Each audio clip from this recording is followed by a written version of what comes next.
Somewhere in eastern France, in the autumn of 1944, a lantern burned inside a command tent long after the rest of the camp had gone quiet. General George S. Patton's Third Army had done something that military historians still struggle to fully quantify. In roughly 100 days, it had advanced further, faster, and with greater sustained violence than almost any army in the history of modern warfare. Patton's men had torn across France like a blade through paper, liberating towns before the Germans could even organize a defense. By October, the Third Army was coordinating operations across hundreds of miles of contested front supply convoys, artillery positions, flanking maneuvers, bridge crossings, all of it flowing through a headquarters that never stopped moving. And that velocity created a vulnerability that no amount of courage could solve. When an army moves that fast, information becomes its most critical asset and its most dangerous liability. Every order issued, every map marked, every radio transmission encoded and sent represented a thread that, if pulled by the wrong hands, could unravel an entire operation.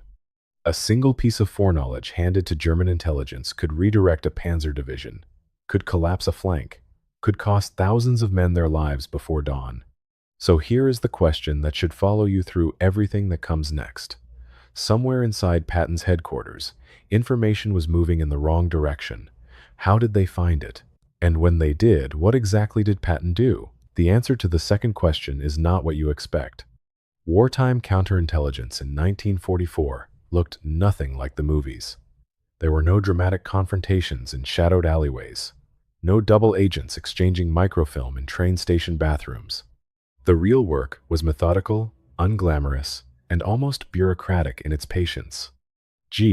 Two intelligence officers, the men responsible for both gathering intelligence and protecting their own command's secrets, spent their days doing something that looked more like accounting than espionage.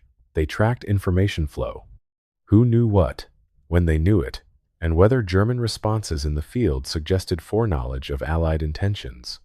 This was the core discipline. If you issued an order at 0600, and by 1400 the Germans had repositioned in a way that only made sense if they knew that order existed, something had moved between those 8 hours. The question was, where and through whom? A large, fast-moving headquarters like Third Army was a counterintelligence nightmare. Patton's command included not just his own staff but liaison officers from other Allied commands, attached specialists, logistics coordinators, signals personnel, and rotating battlefield visitors with varying levels of clearance. Hundreds of people touched sensitive information every single day. Most of them were exactly who they claimed to be. But in a headquarters that size, moving that fast, the odds were never zero. And somewhere in that sprawling, churning machine, something had gone wrong, but which thread, pulled by which hand, was still the question keeping that lantern burning. One of the tools G2 officers used to narrow those odds was something called a canary trap, a technique that predates World War II and remains in use today. The principle is elegant in its simplicity. Instead of issuing identical operational details to every officer with access, you introduce slight variations. Officer A is told the crossing will happen at 0400. Officer B is told 0430. Officer C is told 0500. If the Germans respond in a way that corresponds to 0430, you have just identified your canary. You know which version of the information leaked, and you know who held it. This technique required patience, it required discipline, and it required that the investigators themselves remain invisible because the moment a suspected leak knew it was being watched, the trail went cold. The men doing this work were not celebrated. They rarely appear in memoirs. But in the autumn of 1944, inside Third Army, they were doing their jobs. And eventually, a pattern resolved into a name. The historical record around Patton's headquarters is extensive but not complete. Memoirs, after-action reports, declassified signals intelligence. They paint a detailed picture of the operational environment without documenting every internal security incident, with the specificity a courtroom would demand. What the record does support, clearly and consistently, is this. Patton's command experienced the kind of operational security concerns that every major Allied headquarters faced in this period, and Patton's documented response to threats of any kind followed a consistent and identifiable pattern. He did not wait. He did not deliberate in committees. He acted. This was the man who, in August 1943, walked into a field hospital in Sicily and slapped a soldier he believed was feigning shell shock, an act so impulsive, so contemptuous of protocol, that it nearly ended his career. This was the man who drove his staff to the edge of collapse because he genuinely believed that hesitation was its own form of failure, that every hour of delay had a body count attached to it. When Patton encountered a problem, his instinct was not to study it. His instinct was to remove it. So, when the pattern resolved, when the access matched, when the movements corresponded to compromised operations, when the evidence pointed at a specific individual within his command, the question was not whether Patton would act. The question was how. Here is where the title's promise of ruthlessness requires an honest reckoning. The Articles of War in 1944 were explicit. Treason, espionage, and aiding the enemy were capital offenses, but capital punishment required a formal court-martial, evidence, witnesses, a panel of officers, a defense. Even in a combat zone, even in wartime, the legal framework demanded a process. There was no provision for a general to order a suspected traitor shot at dawn on his own authority. That was not the American military's legal structure, and Patton, for all his volcanic temperament, understood the difference between what he wanted to do and what the system permitted. What he could do, immediately and without any legal obstruction whatsoever, was remove the person from the information chain. And that is exactly the kind of response the historical pattern of Patton's command supports.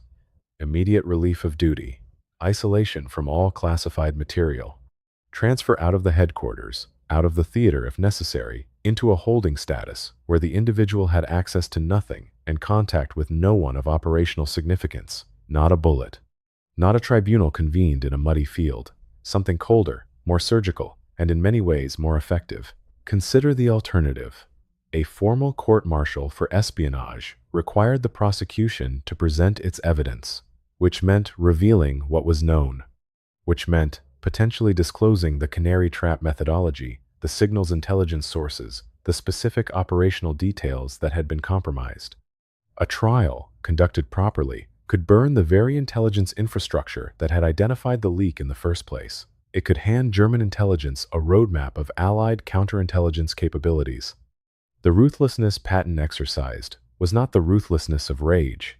It was the ruthlessness of a man who understood that protecting the mission sometimes meant denying himself the satisfaction of public justice. Cut the problem out, contain it, move forward. The army does not stop because one man betrayed it. What followed inside Third Army was a quiet but significant tightening. Compartmentalization of operational planning became more rigorous. The circle of officers with access to specific movement orders contracted.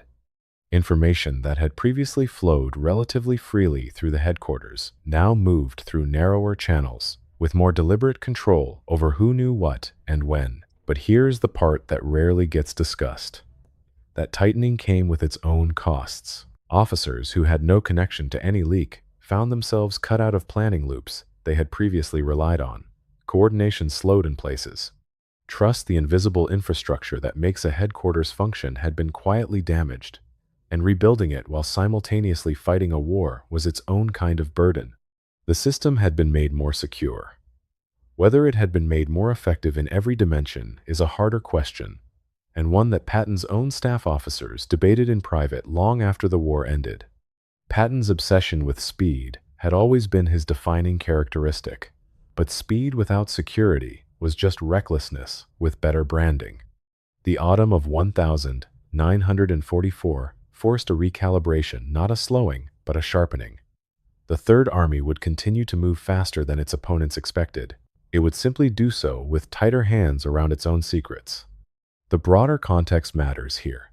German intelligence operations in late 1944 were degraded but not destroyed. The Abwehr, Germany's military intelligence service, had been badly compromised by Allied counterintelligence and internal Nazi politics. But the Germans retained the capacity for tactical surprise, a fact that would become catastrophically apparent in December 1944, when the Wehrmacht launched the Ardennes offensive and drove a 50-mile bulge into Allied lines. Allied command was genuinely shocked. Eisenhower's headquarters had not seen it coming.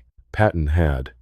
His response to the bulge pivoting 3 full divisions 90 degrees and driving them north through ice and darkness to relieve Bastogne in 48 hours is one of the most celebrated feats of staff work in American military history.